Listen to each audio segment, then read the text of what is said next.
Assalamualaikum warahmatullahi wabarakatuh. Selamat pagi mahasiswa sekalian. Sebelumnya saya mohon maaf karena tidak bisa hadir di pertemuan ke-15 ya di mata kuliah perbandingan politik di pertemuan terakhir sebelum memasuki UAS ya.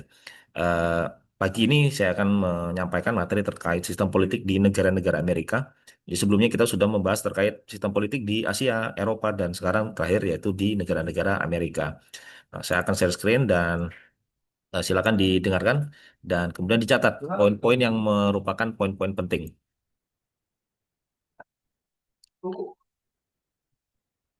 Baik, sistem politik di negara-negara Amerika. Capaian pembelajaran tentu ya mahasiswa bisa memiliki kemampuan untuk membandingkan sistem politik di negara-negara Amerika seperti apa. Karena memang tentunya setiap kawasan regional itu memiliki dan apalagi negara ya memiliki bentuk sistem politik yang berbeda-beda. Nah, hari ini kita akan bahas terkait sistem politik di negara-negara Amerika. Sebagai gambaran umum bahwa sistem politik di Amerika itu kan beragam ya, dipengaruhi oleh sejarah, kolonial, kemudian ideologi politik juga mempengaruhi sistem politik yang ada di kawasan Amerika. Nah, ini yang kemudian membentuk apa ya, sebuah sistem yang kemudian diterapkan di beberapa negara di kawasan Amerika, baik itu Amerika Latin maupun Amerika Selatan. Nah, kemudian secara umum negara-negara di benua Amerika juga kan didominasi oleh sistem Republik presidensial. Salah satu contoh misalkan Amerika Serikat. Walaupun dalam praktiknya itu mengalami apa ya transisi dan perbedaan-perbedaan ya. Kalau kita lihat di beberapa negara Amerika Tengah juga sama seperti itu. Nah ini maps atau peta dari eh, negara-negara Amerika ya. Kemudian kita bisa lihat di sini sangat luas sebetulnya. Nah, kalau kita bandingkan dengan Eropa yang kemarin ya, pekan lalu kita bahas Eropa, jumlah negara sekitar 40 lebih sampai 50-an ya. Karena ada beberapa negara yang memang secara kedaulatan masih dipertanyakan seperti itu. Sama dengan di Asia. Nah, di Amerika juga besar secara geografis, tetapi jumlah negaranya tidak sebanyak di Asia dan Eropa. Baik, kita masuk ke yang pertama, karakteristik umum sistem politik di Amerika. Nah, kita lihat di sini ada beberapa ciri-ciri ya. Nah, saya akan jelaskan sedetail mungkin ya.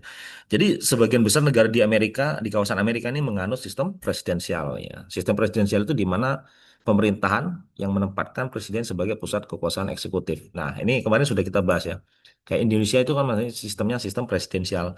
Nah, di negara Eropa kemarin kita sudah bahas juga semi presidensial seperti di Prancis. Nah, ini di Amerika, sebagian besar kawasan di Amerika menganut sistem ini ya presidensial. Nah, dalam sistem ini presiden memiliki peran yang kuat. Nah, fungsinya apa? Kepala negara dan kepala pemerintahan. Nah, ciri-cirinya presiden sebagai kepala negara. Ya, kepala negara ini apa? Presiden menjadi simbol negara dalam hubungan internasional, upacara kenegaraan, kemudian diplomasi multilateral ataupun diplomasi bilateral. Sebagai kepala pemerintahan ya tentu presiden memimpin jalannya pemerintahan sehari-hari, menentukan kebijakan dan mengangkat menteri-menteri.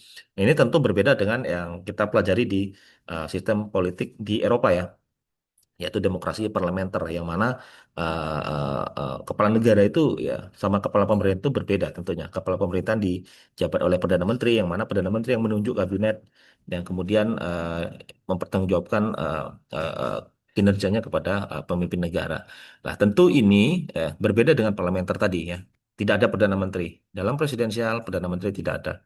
Kekuasaan eksekutif di tangan presiden tertinggi ya. Contohnya kalau di Amerika ada di Brazil, ya, yang mana presiden memimpin kabinet sekaligus representasi resmi sebuah negara. Yang kedua, presiden dipilih langsung oleh rakyat.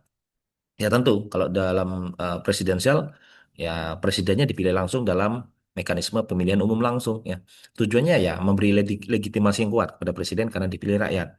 Kemudian memperkuat demokrasi ya, yang tentu juga yang terakhir membuat presiden itu supaya bertanggung jawab terhadap rakyatnya langsung. Nah, ini penting sekali. Kayak di Meksiko dan Kolombia ya kan presiden tuh dipilih lewat pemilu dengan masa jabatan tertentu sesuai konstitusi negara masing-masing lah. Kalau di Indonesia kan 5 tahun ya. Nah, 5 tahun pemilu lagi ganti presiden atau lanjut yang periode keduanya atau gimana. Nah itu di kawasan Amerika juga sama seperti itu. Nah yang ketiga untuk ciri-cirinya adalah pemisahan kekuasaan atau separation of powers ya. Nah, kalau di presidensial itu ada tiga ya. Ada eksekutif, legislatif, dan tentunya ada yudikatif ya. Sama kayak di Indonesia juga kita punya tiga lembaga. Istilahnya disebut trias politika. Ya kan? Eksekutif dipimpin presiden, legislatif kalau di kita ini legislatif itu DPR, kalau di Amerika Kongres atau parlemen ya seperti itu.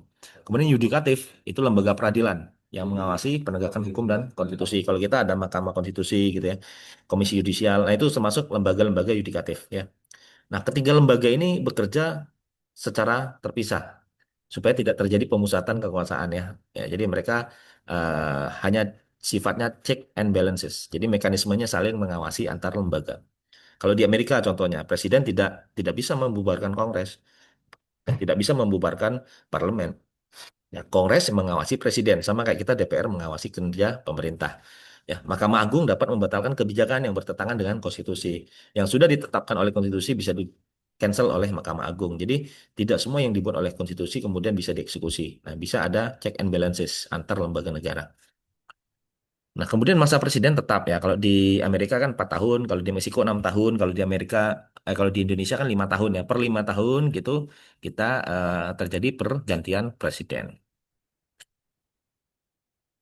Nah, kemudian sistem politik Amerika Serikat. Nah, kita masuk ke sistem politiknya sekarang ya. Nah, kalau kita lihat sistem politik di Amerika Serikat itu lebih ke demokrasi presidensial, tapi bentuknya federal. Nah, kita presidensialnya federal kalau di Amerika. Nah, Amerika ini kan menjadi model sistem ya, presidensial modern gitu ya, dan banyak mempengaruhi negara-negara lain di kawasan. Ya, kalau kita lihat Amerika ini kan sudah menganut sistem politiknya itu sejak tahun 1787 ya, Konstitusi 1787 yang mana dia menekankan pembagian kekuasaan, supremasi hukum dan kemudian juga perlindungan terhadap demokrasi. Nah, kalau kita lihat karakteristik sistem politik di Amerika itu ya satu sistemnya federal, ya kan? Ya kan? Yang kedua dua partai dominan di Amerika hanya ada dua partai dominan ya kan, Partai Demokrat dan Partai Republik gitu. Dan yang ketiga adalah Kongres Amerika Serikat ya. Ya. Nah, kalau kita lihat dari sistem federal ini ya Amerika kan membagi kekuasaan antara pemerintah pusat, federal dan pemerintah negara bagian alias state.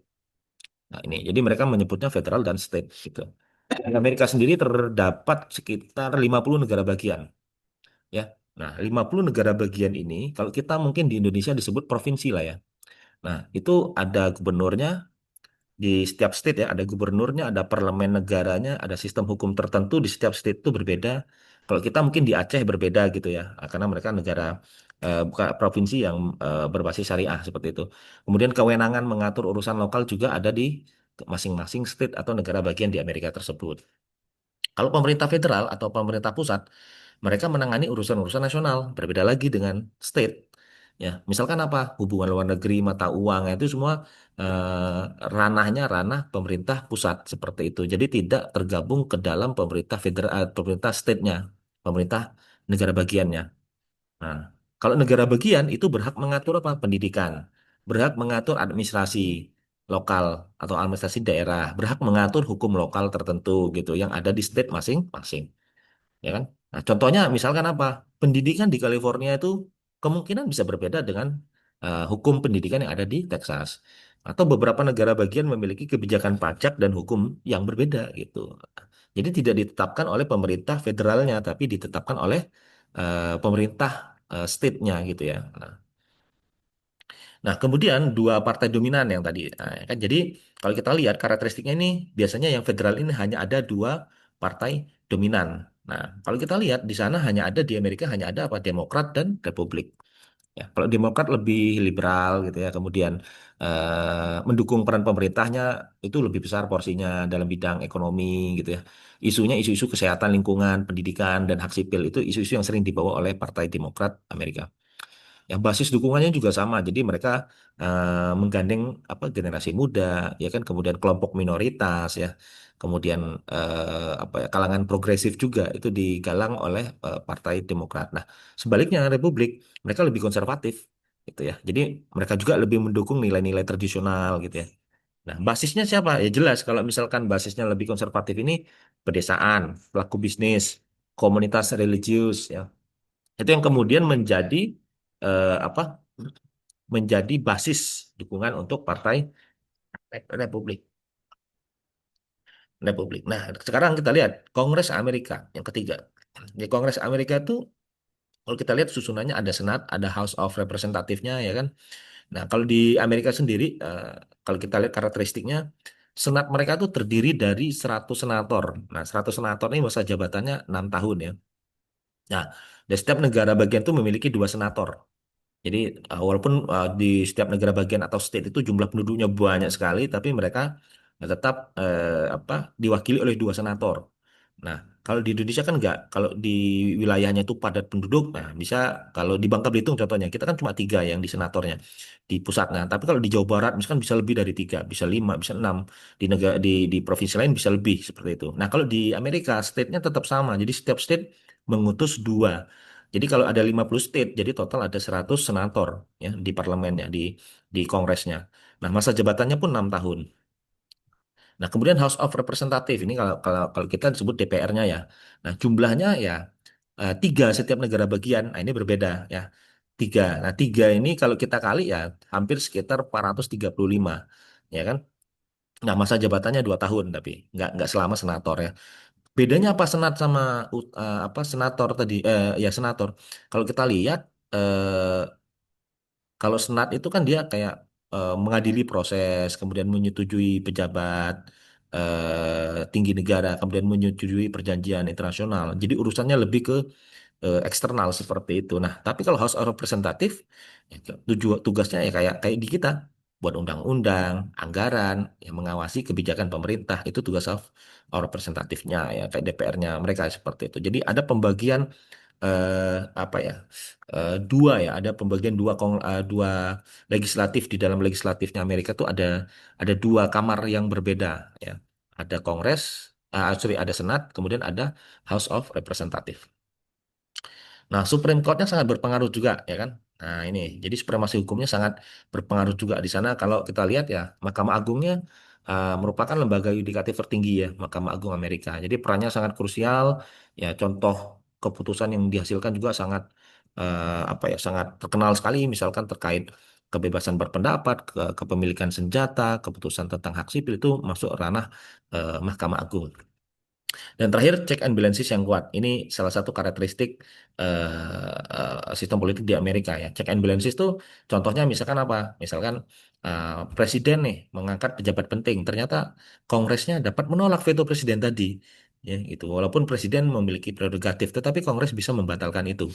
Ya, nah Kongres itu senator dan House of Representative.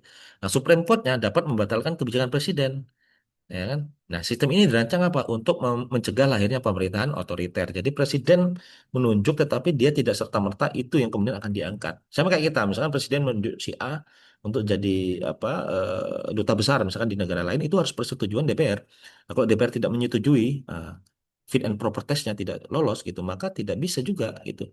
Nah, tetapi kan pasti ada politik-politik di balik itu kan kita yang kita tidak tahu sehingga lolos-lolos aja misalkan.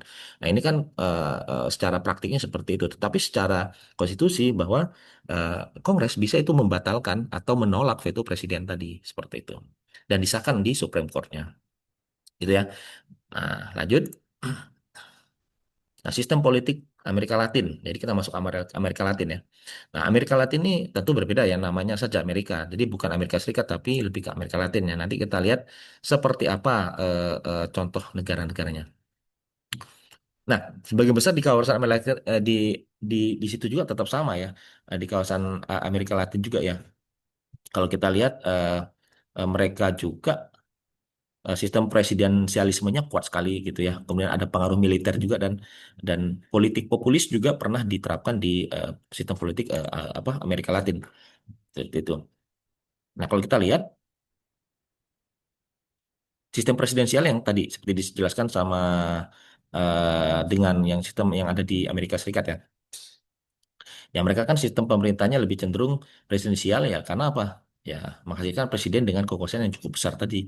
Nah, yang kemudian kondisi ini kalau kita lihat secara sistematis ya, itu bisa menghasilkan apa? Dominasi elit politik ya, sistem presidensial yang seperti ini. Dan kemudian juga menghasilkan sentralisasi kekuasaan, artinya kekuasaan itu terpusat. Nah, ini ini tentu sangat apa ya, sangat riskan di negara-negara yang sifatnya demokratis. Nah, tapi di sisi lain sistem presiden juga memberikan stabilitas pemerintahan. Kenapa? Karena masa jabatan itu tidak mudah dijatuhkan seperti parlementer ya. Kalau parlementer kan dia masa jabatan misalkan 4 tahun ya, kalau misalnya setahun dia tidak dapat dukungan parlemen kan bisa digulingkan seperti di mana contohnya yang menganut demokrasi parlementer di Inggris, nah, seperti itu. Jadi perdana menteri itu bisa saja digulingkan oleh parlemen ketika dia tidak dapat dukungan dari parlemen lagi. Nah itu, jadi kalau di presidensial ya 5 tahun 5 tahun gitu ya. Nah, oke, baik. Kemudian pengaruh militer. Nah, tentu juga nih apa kalau di Amerika Latin ya, eh, sistem politik Amerika Latin tentu dipengaruhi juga oleh militer ya. Kalau kita tahu bahwa eh, di Amerika Latin militer tuh apa ya, pernah mengalami sorry, di negara-negara kawasan Amerika Latin tuh pernah mengalami kudeta militer, ya kan. Kalau nanti saya jelaskan contoh-contohnya misalkan ya, faktornya misalkan banyak, krisis ekonomi ya kan, kemudian apa, lemahnya institusi demokrasi sehingga memicu gerakan rakyat, gerakan masyarakat, gerakan rakyat populis seperti itu, dan tentu ketidakstabilan politik yang kemudian membuat apa, negara tersebut mengalami yang namanya kudeta militer ya. Nah, ciri pengaruhnya apa di Amerika Latin? Ya banyak. Misalkan militer terlibat langsung dalam pemerintahan. Nah, itu. Jadi militer aktif terlibat langsung dalam pemerintahan itu merupakan ciri-ciri pengaruh kudeta militer di Amerika Latin tuh. Dominasi elit militer ya kan dalam pengambilan kebijakan. Jadi sipil dikesampingkan. Nah, makanya hubungan sipil militer di negara-negara Amerika Latin itu khususnya ya, itu sangat ini sekali, sangat kuat sekali gesekannya gitu. Nah, contoh historisnya kalau kita lihat di slide ya, di Chili, kemudian di Argentina, kemudian di Brazil ya. Chili misalkan di era Augusto Pinochet tahun 73 itu yang terkenal sekali rezim pemerintah otoriternya. Ya, kemudian pelanggaran HAM-nya juga terkenal. Kemudian reformasi yang yang diterapkan adalah reformasi ekonomi liberal. Yang tentu itu sangat apa ya, apa, menekan warga negara untuk membayar pajak tinggi ya, dan seterusnya.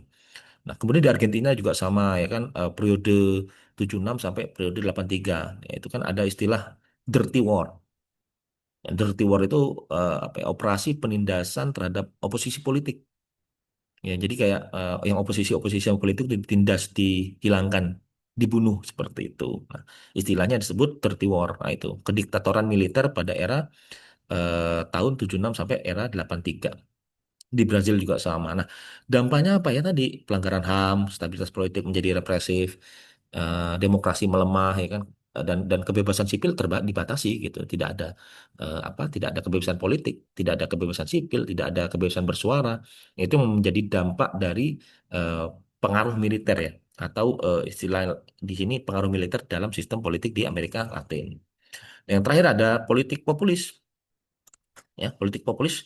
Nah, ini kan eh, baru-baru saja ya, maksudnya yang belum baru-baru juga, sudah cukup lama juga, tapi cukup familiar di telinga kita. Contohnya adalah Hugo Chavez. Nah, Chavez ini kan apa ya, terkenal ya dengan kebijakan sosialismenya abad 21 ya di Venezuela. Nah, dia juga dikenal dengan retorika yang anti sekali dengan Amerika ya kan. Makanya eh, Venezuela sekarang minyaknya diambil oleh Amerika itu salah satu karena apa? Karena retorika dari Chavez itu sendiri yang kemudian menjadi bumerang buat negaranya sendiri itu loh. Nah, kemudian Chavez juga memperoleh dukungan besar dari kelompok masyarakat bawah. Nah, ini yang kemudian disebut dengan apa? Gerakan populis, politik populis tadi gitu ya. Nah, populis ini kan menampilkan pemimpin yang mengklaim bahwa mewakili rakyat biasa itu bisa melawan elit-elit ekonomi maupun politik gitu. Nah, di Indonesia kalau kita tarik garis lurus ke Indonesia ada juga gitu yang seperti itu. Ya, memanfaatkan atau melihat celah bahwa oh ternyata apa yang disuarakan oleh rakyat saya bisa perjuangkan, dan kemudian kalau itu berhasil maka saya berhasil menerapkan politik populis itu gitu loh. Nah, itu kan di beberapa daerah sudah pernah, sudah ada, sampai sekarang masih ada juga yang menerapkan itu gitu. Dan itu sangat efektif itu. Contoh lain adalah John Peron misalkan, ya, tokoh populis dari Argentina ya kan, melalui gerakan yang disebut Peronisme. Nah, DI menggabungkan itu tadi, nasionalisme ekonomi, apa, perlindungan buruh. Jadi kayak dia kalangan-kalangan grassroots seperti itu ya. Yang kemudian dia memobilisasi massa juga sebagai basis politik utamanya. Jadi apa yang digerakkan oleh dia seolah-olah kayak semacam inilah gerakan yang kemudian bisa mewakili rakyat biasa untuk melawan elit-elit ekonomi dan politik. Nah, kalau saya tarik sedikit ya, kalau di Asia Tenggara itu ada satu contoh ya, kayak misalkan di Kamboja itu Pol Pot gitu ya. Pol Pot itu eh, mirip-mirip kayak PKI-nya gitu Indonesia itu. Tapi di Pol Pot itu di di di Kamboja ya. Nah, itu kan dia pulang dari Amerika, kemudian dia menggerakkan masyarakat di desa-desa untuk membasmi orang-orang yang ada di kota dengan dalih apa? Kesetaraan di kota dan di desa itu harus setara gitu. Akhirnya dia menjadi musuh bersama. Pol Pot namanya itu ya. Baik, itu kemudian sistem politik di Amerika Latin. Nah, variasi-variasi ideologi politik tentu ada demokrasi liberal, yang sosialisme dan kiri politik, tentu otoritarianisme. Ini pernah saya bahas di sistem politik negara Asia dan sistem politik negara-negara Eropa. Nah, saya rasa ini tidak ada perbedaan, cuma memang ada highlights-highlights yang mungkin saya bisa sampaikan sedikit. Ya, kayak di Kanada misalkan ya, karakteristik demokrasi liberalnya ya. Kanada kan dikenal demokrasinya parlementer ya. Jadi tingkat kebebasan sipilnya tinggi sekali gitu. Jadi kalau parlementer cenderung seperti itu. Di mana? Misalkan di Uruguay ya. Di Uruguay. Uruguay kan eh, sering dianggap sebagai salah satu negara paling demokratis di Amerika Latin. Ya karena tadi perlindungan HAM-nya baik, transparansi pemerintahannya juga baik, kemudian stabilitas politiknya juga stabil seperti itu. Oke, nah, kalau kita lihat sosialisme dan kiri politik juga sama ya. Kalau kita lihat di negara-negara contoh Venezuela yang tadi saya jelaskan bahwa Venezuela itu di abad ke-21 dikenal dengan konsep sosialismenya. Ya tadi yang dikembangkan oleh Hugo Chavez ya, sang presidennya. Jadi pemerintah mereka menerapkan nasionalisasi industri strategis yang mana itu sebagian besar peruntukannya untuk masyarakat miskin gitu. Nah, ini merupakan salah satu contoh dari gerakan-gerakan yang ada di Amerika Latin seperti itu. Bolivia juga sama ya. Pada masa pemerintahan Presiden Morales ya, mereka mengembangkan kebijakan progresif, kiri progresif dengan fokus hak-hak masyarakat adat, nasionalisasi SDM, SDA, dan tentunya redistribusi ekonomi terhadap masyarakat kelas bawah seperti itu. Oke, nah otoritarianisme pasti sudah tahu ya, sudah pernah saya jelaskan, ya kan? Nah, dan terakhir yaitu sistem federal dan unitaris. Nah, sistem federal pasti tadi kita sudah membahas terkait Amerika ya. Contoh negara federal kayak Amerika, Brasil, Argentina ya. Kemudian kalau kita lihat kelebihan negara federal itu ya tentu mendorong partisipasi politik lokal. Kemudian memberi ruang bagi keberagaman daerah ya kan. Kemudian terakhir pengelolaan wilayahnya yang luas. Nah, kekurangannya apa? Ya tadi potensi konflik kewenangan antara federal dan state kalau di Amerika ya itu sangat kuat sekali gitu loh karena perbedaan penerapan aturan seperti itu. Kemudian perbedaan pembangunan antara wilayah itu dapat lebih besar. Bisa jadi suatu wilayah atau state itu income-nya lebih besar, kemudian untuk pembangunannya pun lebih masif seperti itu. Beda dengan negara yang mungkin secara pendapatan tidak banyak sehingga ada ketimpangan-ketimpangan itu di setiap state. Itu salah satu kekurangan sistem federal karena dia tidak terpusat karena kewenangan daerah dilepaskan ke daerah masing-masing seperti itu. Kalau unitaris, unitaris ini kan bentuk negara yang menempatkan kekuasaan utama tuh pada pemerintah pusat seperti itu. Jadi pemerintah daerah menjalankan kewenangan yang diberikan oleh pemerintah pusat ya biasanya memiliki otonomi yang terbatas juga biasanya ya dibanding federal ya kayak kayak misalkan federal dengan unitaris ini dua dua bentuk negara yang berbeda seperti itu ya ya kalau kita lihat kelebihannya apa ya tadi pemerintah pusat tuh bisa lebih memonitor mengontrol ya apa yang dilaksanakan di daerah-daerah kayak di Indonesia pun mirip seperti itu unitaris ya kan kekurangannya tentu daerah memiliki ruang otonomi yang lebih terbatas jadi daerah tidak memiliki ruang untuk mengembangkan daerahnya sesuai dengan kebutuhan daerahnya masing-masing seperti itu. Kan yang lebih tahu daerah tuh ya orang-orang di daerah itu gitu. Tapi kalau kita menganut sistem unitaris, artinya kita harus mendengarkan dari pusat terapan di daerah. Yang mana itu belum tentu cocok dengan kondisi geografis dan ekonomi daerah tersebut gitu ya. Nah, terakhir saya akan masuk langsung ke tantangan politiknya ada empat ya. Tantangan politik itu tentu ya kalau di negara-negara Amerika Latin ada polarisasi politik tentu kemudian ada juga korupsi kemudian ada juga kejahatan transnasional dan tentu ada juga migrasi seperti itu ya. Nah, kalau kita lihat polarisasi politik tentu ya di beberapa negara pun terjadi ya. Dampaknya tentu meningkatnya konflik politik, kemudian menurunnya kompromi politik dan ketidakstabilan pemerintah. Itu dampak dari polarisasi politik. Ya itu kan. Apa sih polarisasi politik, Pak? Jadi polarisasi politik itu terjadi ketika masyarakat dan elit politik ya, masyarakat dan elit politik terbelah secara tajam dalam pandangan-pandangan ideologi, identitas maupun politik. Jadi terpecah belah sehingga terjadinya ketidakstabilan pemerintah tersebut. Itu dampak-dampak dari polarisasi politik. Nah, kemudian korupsi itu juga menjadi tantangan di sebagian besar negara-negara Amerika Latin, ya kan? Nah, kalau kita lihat contoh kasus korupsi terbesar itu misalkan apa? Ya, yang ada di Brasil, skandal operasi apa nih? Lava Jato misalkan seperti itu ya. Nah, itu kan melibatkan perusahaan minyak, kemudian politisi dan pengusaha besar. Jadi udah dikuasai semua tuh oleh mafia-mafia ya kan. Dampaknya apa? Ya, dampaknya terhadap stabilitas politik. Tentu gitu ya. Harga meroket, kemudian rakyat menjerit. Nah, itu bentuk dari contoh kasus korupsi yang terjadi di Brasil, ya kan? Dampaknya itu tadi kerugian ekonomi juga iya, hambatan pembangunan juga iya, kepercayaan publik terhadap pemerintah itu juga terjadi. Nah, kejahatan yang transnasional yang ketiga, nah ini kan sering kita dengar ya, Meksiko tuh terkenal sebagai kartel-kartel narkobanya. Nah, ini kejahatan transnasional lintas negara. Jadi kartel-kartel yang ada di Meksiko sering menjual obat-obatan terlarang ke negara-negara Amerika Utara dan Amerika Tengah seperti itu, Amerika Latin di sekitar benua Amerikanya itu, ya kan? Nah, ini yang terjadi kemudian mengganggu stabilitas eh, keamanan negara-negara tujuan kartel-kartel itu. Pengaruhnya cukup tinggi juga, ya kan? Ya, tingkat kekerasan meningkat, kemudian gangguan terhadap investasi juga karena daerah tersebut kalau misalkan jadi daerah sarang narkoba ya, misalkan sarang obat-obatan terlarang, maka orang juga tidak akan mau berinvestasi di negara bagian tersebut. Nah, ini menjadi dampak domino atau efek domino dari kejahatan transnasional yang dilakukan oleh beberapa negara-negara yang ada di Amerika seperti itu. Dan terakhir migrasi. Nah, ini tentu tantangan politik yang sama juga dengan di negara-negara Eropa. Jadi ada beberapa negara-negara yang kemudian menjadi negara tujuan migrasi. Kalau di Eropa kemarin kan sudah kita bahas ada Prancis, ada Inggris ya, banyak sekali akibat Arab Spring ya kan kemarin. Nah, kalau di Amerika juga sama, migrasi ini menjadi isu politik utama di kawasan Amerika. Kenapa? Arus perpindahan penduduk dari Amerika Tengah itu menuju Amerika Serikat itu sangat tinggi sekali, ya kan?